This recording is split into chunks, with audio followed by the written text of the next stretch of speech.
Bonjour tout le monde, j'espère que vous allez bien. Aujourd'hui, vous avez choisi l'analyse de SUI. Du coup, je remets en jeu Avax contre Zedero. C'est à vous de choisir pour l'analyse de demain. Et également en commentaire, n'hésitez pas à me proposer des idées de la coin que je pourrais analyser. Également, je vous refais un petit point sur le copy trading. Aujourd'hui, on a pu avoir 14 TP sur les stratégies DIM. Je vous en parlais hier quand plein d'ordres avaient été fil juste ici sur le gros dip. On a déjà pu prendre des TP sur le rebond de la journée d'hier. Donc, nos algorithmes ont capturé le dip justement sur la correction qu'on a eue.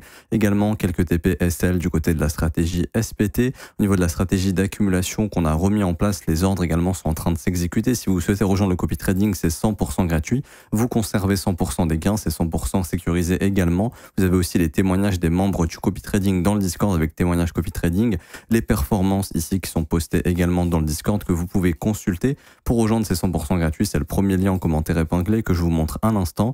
Donc vous descendez dans les commentaires, vous verrez mon premier commentaire épinglé, il y a ce lien juste ici que je vous montre en encadré rouge, vous cliquez dessus, ça vous ramène sur cette page, vous vous inscrivez sur BitGet via notre lien partenaire, donc vous mettez email, mot de passe, j'accepte et vous créez un compte, c'est ce qui vous permettra d'avoir accès au copy trading car ça se passe sur BitGet qui est la plateforme, la meilleure plateforme actuellement pour trader les crypto-monnaies. Ensuite, vous avez juste à cliquer sur rejoindre copy trading pour remplir le formulaire, ça prend 1 minute. Vous mettez votre prénom, email, identifiant BitGet qui est composé uniquement de chiffres, ok. Ça se trouve sur votre tableau de bord BitGet et ensuite vous cliquez sur rejoindre. Une fois que ça c'est fait, vous regardez cette vidéo pour configurer la stratégie, enfin les stratégies sur votre compte et pour que ça puisse s'exécuter automatiquement. Donc ensuite, vous aurez accès à cette plateforme que je suis en train de vous montrer et vous pourrez justement cocher les stratégies en 2-3 clics et ensuite les trades tourneront sur votre compte. Alors, pour revenir sur SUI, pour moi, on n'est clairement pas sur une fin de rallye. Je pense que SUI en a beaucoup de potentiel.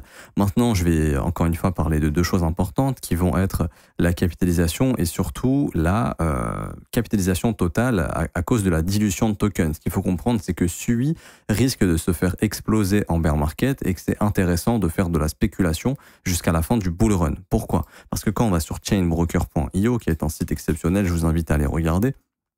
Vous écrivez SUI, hop, vous sélectionnez SUI, vous vérifiez que c'est le bon. Donc là, vous regardez le prix, on doit être autour des 3 $. C'est bien ça, vous descendez et là, vous avez ce qu'on appelle la tokenomics. Et en fait, on voit que du côté de SUI, on a énormément de tokens qui vont être release sur le long terme. Et c'est ce qui fait qu'au prochain bear market, à cause de cette dilution de tokens, ça va apporter beaucoup d'offres, il y aura beaucoup moins de demandes et ça fera baisser les prix. De toute façon, c'est le but d'un bear market. Mais c'est de se dire que, en fait, actuellement, la FDV, c'est quoi la FDV? C'est au moment où on aura dilué tous les tokens, pour avoir un prix autour des 3,60 $, il faudra à SUI avoir un market cap de 36,8 milliards de dollars, alors qu'actuellement, il lui faut simplement un market cap de 11,1 milliards, voire 10,7 milliards. Donc là, on va aller sur CoinGecko pour voir il a exactement combien en termes de capitalisation. On sera sur un market cap ici, on est sur un market cap de 10 milliards 794 millions. Vous voyez, donc pour avoir exactement le même prix, quand toute la dilution aura eu lieu dans quelques années, il faudra cette fois-ci plutôt 37 milliards de market cap. Donc ça, c'est vraiment important de le comprendre. C'est pour ça qu'en bear market, SUI va retracer énormément. C'est pas de l'investissement long terme. Il faut savoir l'acheter, le revendre plus haut, attendre le bear market et le racheter plus bas. Parce qu'en fait, si vous l'achetez maintenant et que vous le holdez sur plusieurs années, il y a énormément de chances que pendant le bear market, donc que là, il puisse monter à 4, 5, 6, 7 $, peut-être 8, 9, 10, et qu'au prochain bear market, il puisse redescendre à 7, 6, 5, 4, 3, 2, 1. Ok? Et ça sera à ce moment-là qu'il faudra le racheter. Un peu comme Solana, quand il est monté à 250 et qu'il a redescendu à 8, c'était un bon moment de l'acheter entre 8 et 30 quand il a consolidé. SUI, il y aura une phase aussi de bear market, donc c'est vraiment pas à holder genre jusqu'en 2030. Ça, faut bien le comprendre. Maintenant, d'un point de vue technique, ici, c'est encore très haussier et on a atteint seulement le premier objectif de cette structure d'extension haussière. 1,914, c'est souvent le premier objectif. On y est, on consolide un petit peu. Et je vais vous montrer un petit peu, en cas de correction, la zone qui serait intéressante d'aller chercher. Je pense personnellement que sur la prochaine correction de SUI, on va aller chercher sous les 2,80 $. Car c'est tout simplement la prochaine zone de fair value gap, donc d'imbalance ici en weekly. Et c'est la dernière zone qu'on n'a pas travaillée. Ici, on a ce qu'on appelle un breakaway gap, c'est-à-dire que cette imbalance n'a pas du tout été travaillée. Donc c'est un concept qui existe, hein. Toutes les imbalances ne sont pas comblées. C'est ce qu'on appelle un breakaway gap. Donc ici, souvent, ça signale une accélération forte haussière. Alors ça aussi, ça pourrait être un breakaway gap, il n'y a pas de problème, hein. Mais je pense que voilà, on en a déjà un ici. Lui pourrait être retravaillé bien que légèrement avant de recontinuer d'aller plus haut. En tout cas, je ne pense clairement pas que notre sommet définitif est juste ici sur le premier objectif. Également, Je vais vous montrer ici en daily. Vous voyez, on commence à accumuler ici, là, une belle petite trendline. On commence à accumuler beaucoup de creux. Là, sur un move prise de stop, ça serait génial hein, pour aller récupérer plus haut derrière. Je ne sais pas si ça va arriver, parce que pour l'instant, la dynamique est intacte. Hein, c'est-à-dire que pour l'instant, suit le dernier creux qui a cassé du sommet, c'est lui. On trace notre RLZ. On voit que le prix il est venu simplement en zone de rechargement de ce mouvement et que c'est maintenu. Donc, on pourrait très bien s'arrêter là.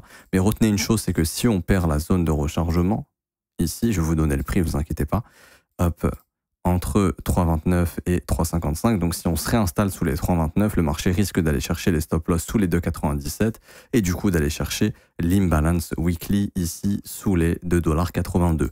Également, dans un gros bull run, et ça, il faut bien le comprendre, on me pose souvent la question, oui, tonton, tu dis souvent que les 38,2, on va jamais sous les 38,2 en bull run, mais là, sur des altcoins, tu dis qu'on peut aller à 61,8. Il faut bien comprendre un mouvement très fort, ok?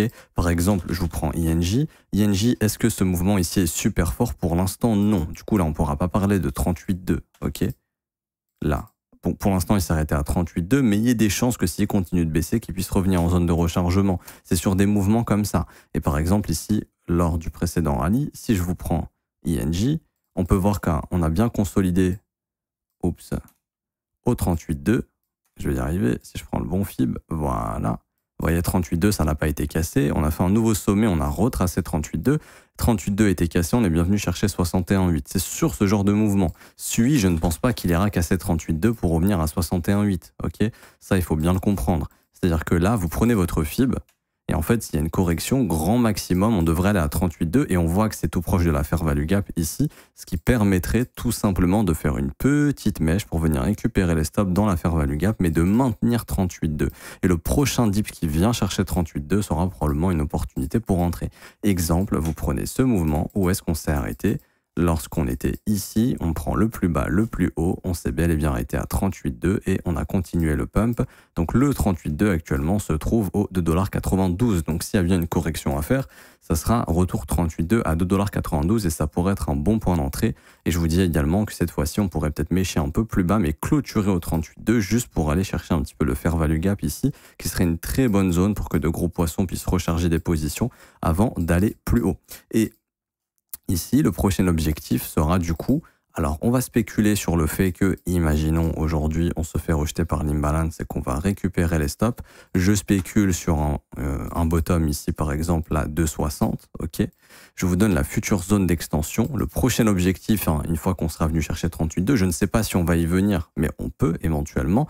Au moment où on ira chercher 38,2, si on y va, je ne sais pas si on va y aller, on peut très bien s'arrêter ici. Je vous ai expliqué pourquoi. C'est la zone de rechargement du précédent creux, donc c'est ici qu'on pourrait former encore un creux ascendant et continuer de monter. Mais si jamais on n'arrive pas à former le creux ascendant ici, on aura la prise de stop. Et si on a cette prise de stop, on aura donc éventuellement un futur objectif haussier entre 5,63 $ et 6,33 $. Si on s'arrête ici, le prochain objectif haussier sera entre 5,19 $ et 5,60 $. Ok, vous prenez votre plus haut, le plus bas de la vague baissière et ça vous donne des objectifs avec ces extensions ici, pardon, de 161,8 à 200%.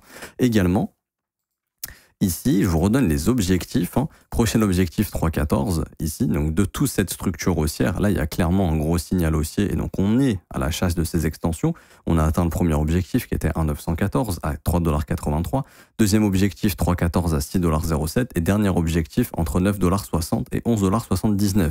Et ici, on serait sur une FDV à peu près entre 96,4 milliards et à peu près 117 milliards de market cap. Alors pas le market cap de SUI, SUI il sera à beaucoup moins, mais sa FDV, donc si on diluait tous les tokens, on aurait une capitalisation entre 96,4 et 117 milliards, et là ça ferait quand même déjà un bon objectif pour SUI. Donc moi je ne serais pas étonné qu'au cours de ce bull run on puisse aller entre 8 et 12 à peu près en termes d'objectifs, ce qui fait qu'en cas de dip, ça peut être un bon dip pour acheter et de pouvoir poursuivre, parce que c'est quand même ici un sacré concurrent qui est en train de se faire une place. On peut essayer de regarder, alors est-ce qu'on a accès à la TVL ici? Je ne sais pas si sur SUI on va pouvoir accéder à la TVL. Alors je crois que, ouais, malheureusement, Défilama a un problème de mon côté, je ne peux plus regarder ce genre de data, ça bug. Voilà, vous voyez la TVL ici, elle est en train d'exploser. Alors elle explose en dollars, en SUI on va regarder aussi. En SUI c'est en train de descendre un petit peu, intéressant. Ok, ça baisse un petit peu. Bon, en dollars, ça augmente parce que SUI a pris énormément de valeur, donc ça peut s'expliquer de cette manière. Mais là, on voit qu'en dollars, hein, la TVL est bel et bien encore en train d'augmenter. Bon, après, c'est boosté par le prix de SUI. Ça aurait été un peu mieux d'avoir ici une TVL du côté de SUI qui augmente. Mais n'oubliez pas également, pourquoi SUI, d'un coup, s'est mis à faire un rallye comme ça? Alors ici, là, on a eu l'information que Grayscale avait lancé un trust sur SUI. Donc, c'est-à-dire qu'il y a de la demande probablement institutionnelle. Ok, il y a des institutions qui peuvent avoir accès à SUI facilement grâce au trust de Grayscale. Et ça, c'est aussi une bonne chose. Ok, ça pourrait nous ramener de l'argent institutionnel au cours de ce cycle, hein, ce qui pourrait lui permettre d'aller plus haut. Si on regarde un petit peu ici sur CoinGecko, on peut regarder qu'en termes de market cap, alors ici, on va regarder un petit peu qu'on est à 10,7 milliards. Si on regarde des concurrents, il y a des concurrents qui sont beaucoup plus hauts en termes de capitalisation. Donc pour moi, alors c'est beaucoup, hein, c'est beaucoup 10,7 milliards. Mais au vu de la bulle crypto qu'on est en train de reformer, etc., je pense pas que ce soit non plus abusé.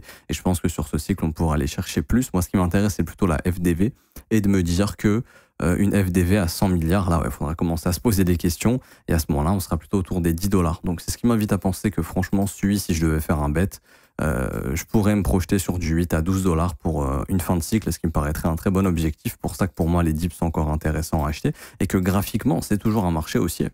Ça, faut bien le comprendre. Hein. Ça, c'est vraiment un marché qui est haussier ici. Il n'y a vraiment pas de souci et que voilà, un retour 38,2 autour des 2,90, voire avec une petite mèche qui vient chercher le fair value gap sous les 2,80.